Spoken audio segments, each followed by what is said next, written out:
آج جس معاشرے کے اندر ہم رہ رہے ہیں، حدیث کا انکار کرتے ہیں وہ لوگ جو حدیث کو ماننے کا دعویٰ کرتے ہیں، ہم مانتے ہیں، جب ان کے مسلک کے مطابق نہیں ہوتی حدیث اس کا انکار کر دیتے ہیں، ٹکراتی ہے ان کے مسلک اور فرقے سے۔ ایک مثال میں آپ کے سامنے رکھنا چاہتا ہوں۔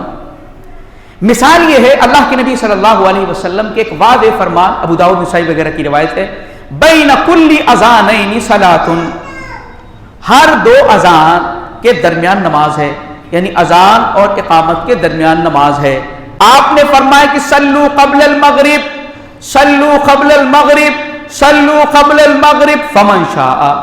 آپ نے فرمایا کہ مغرب سے پہلے نماز پڑھو، مغرب سے پہلے نماز پڑھو، مغرب سے پہلے نماز پڑھو۔ پھر آپ نے کہا جو چاہے۔ اس کا مطلب یہ ہے کہ یہ ضروری اور لازمی نہیں ہے۔ مغرب سے پہلے دو سنت پیارے رسول صلی اللہ علیہ وسلم کے زمانے کا طرز عمل رہا ہے۔ صحابہ اپنا طرز عمل بتا رہے ہیں کہ جیسے ہی مؤذن اپنی اذان کو ختم کرتا تھا، یبتدرون الی السواری، صحابہ ستونوں کی طرف پیش قدمی کرتے تھے، ستونوں کی طرف آتے تھے تاکہ سترہ بنا کر کے نماز پڑھ لیں۔ باہر بعد میں آنے والے کو ایسا لگتا تھا جیسا کہ ابھی نماز ہو چکی ہے، گھڑیاں تو نہیں تھی، اتنی کثرت کے ساتھ صحابہ نماز پڑھتے تھے۔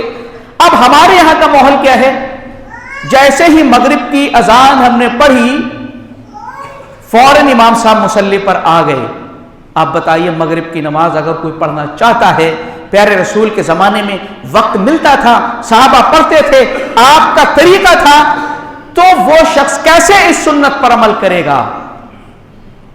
جب یہ بات بتائی جاتی ہے تو چونکہ مسلک سے ٹکراتی ہے، حدیث کی روشنی میں آپ کو کم سے کم 2 رکعت نماز پڑھنے کا وقت دینا پڑے گا، لیکن اب اس حدیث کو بتایا جاتا بھئی پوری آپ کی بستی کی اور سارے علاقے کا معاملہ یہی ہے، لوگ اس سنت سے محروم ہیں، اللہ کے نبی کی سنت اور طریقہ حدیث بتایا جاتا ہے تو لوگوں کی پریشانی ہوتی ہے، لوگوں کو دقتیں ہوتی ہیں، لوگ حدیث کو مانتے نہیں۔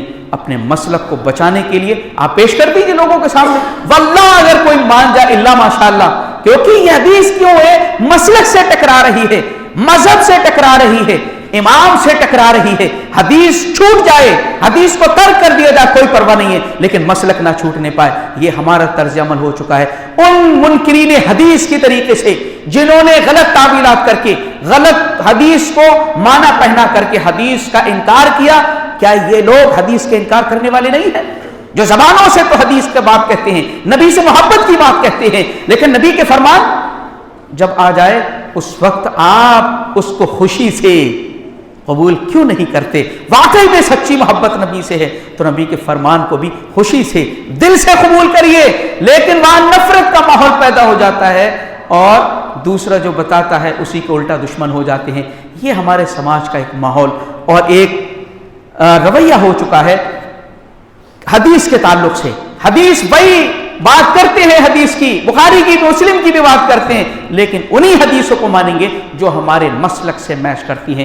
باقی حدیث بھائی کوئی اور مانے، وہ تم مانیے، وہ آپ لوگ مانیے، یہ ہمارے مسلک کے مطابق ہم نے لے لی۔ میرے بھائی، آپ نے پیارے رسول کو بانٹ کیسے دیا، تقسیم کیسے کر دیا، آپ کی سنتوں کو بانٹ دیا؟ صحیح معنی میں آپ کا ایمان رسول پر ہوا؟ لا الہ الا اللہ محمد رسول اللہ کی جو بات کرتے ہیں آپ واقعی میں پورے اترتے ہیں؟